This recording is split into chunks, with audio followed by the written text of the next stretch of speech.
Hello friends, I am Anil Kumar Tiwari and today we are going to discuss a new topic in the current affairs which is related to international relation.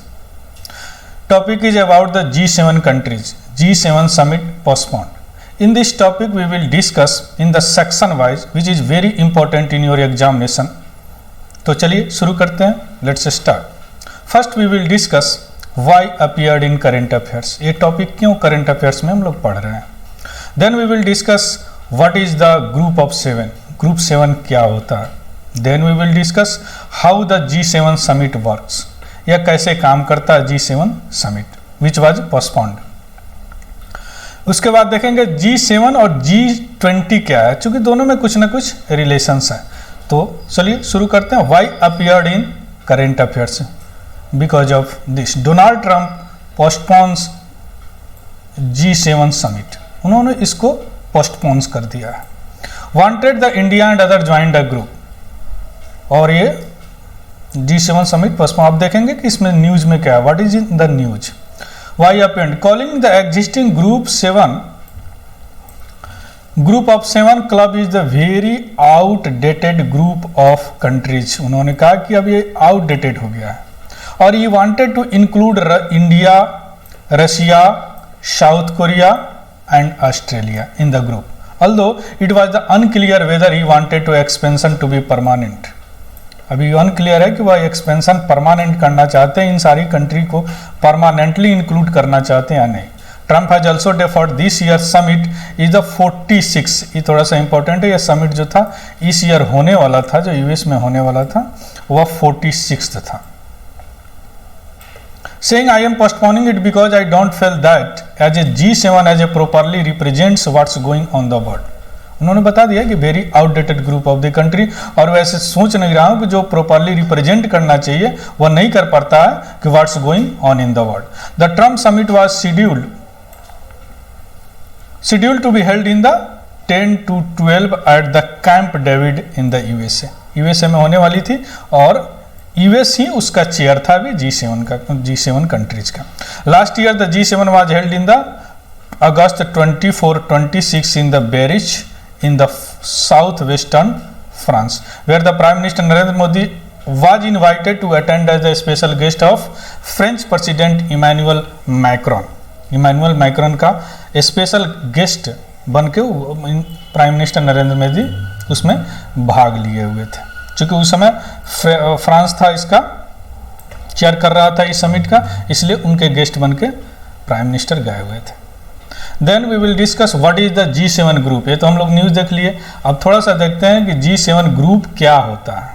What is the G7 group of G7 और the group of 7 are the Canada है इसमें, France, Germany, Italy, Japan, United Kingdom and United States. Group 7 में ये सारी country है. Canada, France, Germany, Italy, Japan, United Kingdom and United States. It is a inter governmental organization that was found in the 1975. ये याद रखिएगा, क्योंकि यह 1975 में बनाया गया था.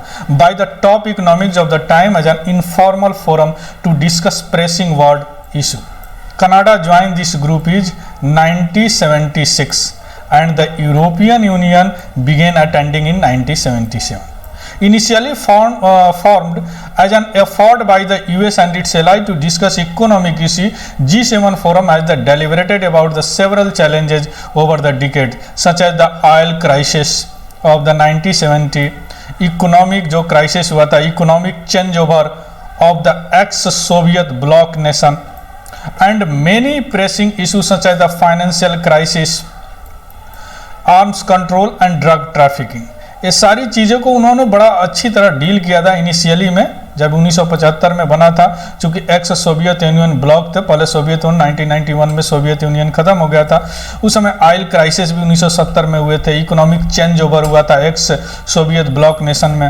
एंड कुछ जो प्रेसिंग इशू थे जैसे financial crisis, terrorism, arms control, drug trafficking, ये सारी चीज़ों को उन्होंने थोड़ा सा कंट्रोल किया था G7 countries, G7 forum.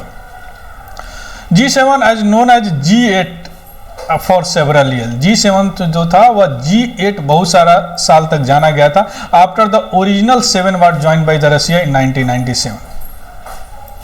The group returned to being called G7 after the Russia expelled as the member in the 2014 following the latter annexation of the Crimea region of Ukraine। लेकिन 2014 में फिर रसिया को expelled कर दिया गया क्योंकि रसिया ने Crimea को जो यूक्रेन था उसको एनेक्स किया था, हड़पा था।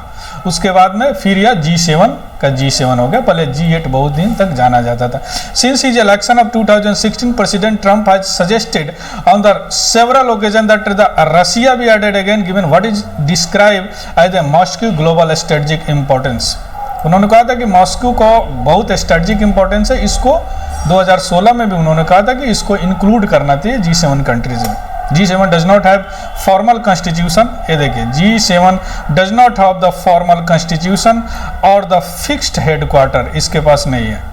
बहुत इंपॉर्टेंट है, याद रखिए कोई फॉर्मल कॉन्स्टिट्यूशन नहीं है और फिक्स्ड हेडक्वार्टर नहीं है। The decision taken by the leader during the annual summit are non binding, और नॉन बाइंडिंग है, या कोई डिसीजन लिया जाए तो सभी मेंबर कंट्री पर बाइंडिंग नहीं है, मतलब वो चाहे तो मान सकता है, नहीं चाहे तो नहीं मान सकता। The rise of the India, China and Brazil over the past few decades have reduced the G7 relevance, whose share in global GDP has now fallen to around 40%। हम देखेंगे हाउ G7 समिट वर्क। अब G7 summit कैसे काम करता है कि उसको postpone कर दिया गया, जो 47 था, और उसको एक्सपेंशन की बात डोनाल्ड ट्रंप ने किया, अमेरिकी राष्ट्रपति। The G7 nations meet an annual summit, ये एनुअल समिट है, प्रत्येक साल होता है। That are the presided over the leader of the member country on rotational basis. अभी देखें रोटेशनल बेसिस प्रेसाइड करता है, जैसे अभी यूएसए था, यूएसए में समिट होने वाला था तो उसको प्रेसिडाइड यूएसए कर रहा था, माने प्रेसिडेंट उसको यूएसए था। The summit as a informal gathering that the last 2 decades in which the leader of member country discuss a wide range of the global issue. The host country typically gets to invite the dignitaries from outside the G7 to attend the summit. The groundwork for the summit include matter to be discussed and follow-up meeting is done by the Sherpa. और जो ground work है, जैसे including matter of क्या discuss करना है, follow up meeting को कैसे, meeting को कब कहाँ करना है, या शेरपा द्वारा कंडक्ट किया जाता है। शेरपा होता क्या? शेरपा हुई the generally personal representative of member of the diplomatic staff such as the ambassador. वो पर्सनल रिप्रेजेंटेटिव होता है और डिप्लोमेटिक स्टाफ का मेंबर होता है, जैसे ambassador. The Sherpa of the prime minister and last year summit was the union minister Suresh Prabhu. Last year का summit था, उसमें शेरपा कौन थे? प्राइम मिनिस्टर का सुरेश प्रभु थे। ओके, अब देखें G7 और G8 क्या है, सॉरी G20 क्या है। The G20 are the larger group, G20 is the larger group of the countries. नाम से ही पता चलता है लार्जर होगा G7 और G20, which is the include G7 member. इसमें सारे G7 मेंबर इंक्लूड है और 13 और कंट्री इंक्लूड है। So why it's called G20 country. G20 was found in the 1999, देखिए 1999 में बना और वो 1975 में बना था। In response to felt need to bring more countries on the board to address global economic concern. Apart from the G7 countries, the G20 comprises Argentina, Australia, Brazil, China, India. देखिए India G20 में India भी है, G7 में India नहीं था। Indonesia, Mexico, Russia, Saudi Arabia, South Africa, South Korea and Turkey. Together, the G20 countries make up around the 80% of the world population। ये 20 को मिला दिया जाए तो वर्ल्ड पॉपुलेशन का 80% इसी में आ जाता है। As opposed to G7, which discussed the broad range of issues, deliberation of the G20 are the confined to those concerning to global economic and financial market. India is selected to host G20 summit in 2020। India 2020 में G20 summit को organise करेगा, ये selected to host करेगा। तो ये देख लिए G20 और G7 और G20 क्या होता है। G20 में सारे G7 कंट्री आती है और 13 अलग से कंट्री आते हैं, जिसमें इंडिया और चाइना ऑल्सो इंक्लूडेड, इनमें पाकिस्तान नहीं है ना। तो together G20 countries makeup the 80% of the world economy. Okay, तो ये सारी चीज़ें हम लोग देखें कि किस तरह G7 समिट पोस्टपोन्ड हो गया जो जून में होने वाला था, और USA want to India include India and others because he thinks that G7 is outdated. बहुत सारी चीज़ों का जो रिप्रेजेंट करना चाहते हैं, जिस मकसद से बना वो मकसद नहीं इसका पूरा हो रहा। So thank you and have a good day.